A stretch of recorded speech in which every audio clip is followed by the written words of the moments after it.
My husband's first love had a depressive episode and jumped off a building. In a fit of rage, he dragged me, 8 months pregnant, to an abandoned amusement park and strapped me to a drop tower ride. His men stood by, their faces blank as they bound my wrists and ankles to the cold metal seat. If you hadn't provoked Sienna, would she have had a breakdown and jumped? Terrified of heights, I clutched at the restraints, my swollen belly making it hard to breathe. Tears streamed down my face as I admitted my mistake, my voice cracking as I begged him, "Hugh, please, let me go." I promised, I swore, I'd never appear in front of Sienna again. But my husband only looked at me with chilling indifference. "Ava, for the sake of the child, I won't divorce you." His voice was calm, almost gentle, but it only made the next words colder. "But the pain you've caused Sienna, I want you to pay it back 100, no, 1,000 times over." Hugh ordered the ride to be set to run nonstop for an hour, then turned and walked away without a backward glance.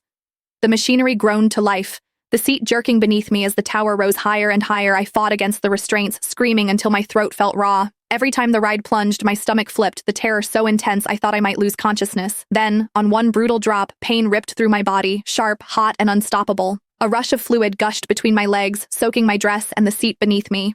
The next day, Hugh finally remembered that I was still there. "Ava, Sienna is fine now," he said, his voice devoid of concern.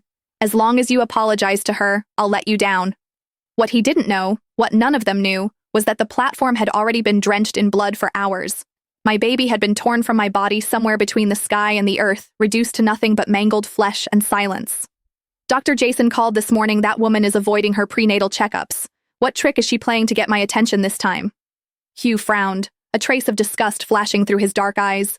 Beside him, Mason, the family butler, turned pale, his voice trembling as he spoke. "Sir, Madam still hasn't been taken down, and she's terribly afraid of heights. She won't even step onto the second-floor balcony.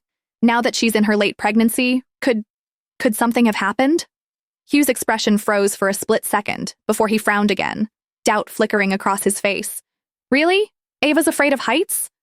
Before Mason could finish confirming, Hugh waved a dismissive hand. "It's just a drop tower. It's not like she's actually jumping off a building. Let her be scared. It might teach her a lesson so she won't bully Sienna again." Mason lowered his head and dared not say another word. However, Hugh's assistant couldn't hold back any longer. "Sir," at first Madam was screaming, but later she went completely silent. "And she's carrying your child, your own flesh and blood. Shouldn't you at least check on her?" Hugh's expression shifted slightly, but the brief flicker of realization was quickly replaced by scorn.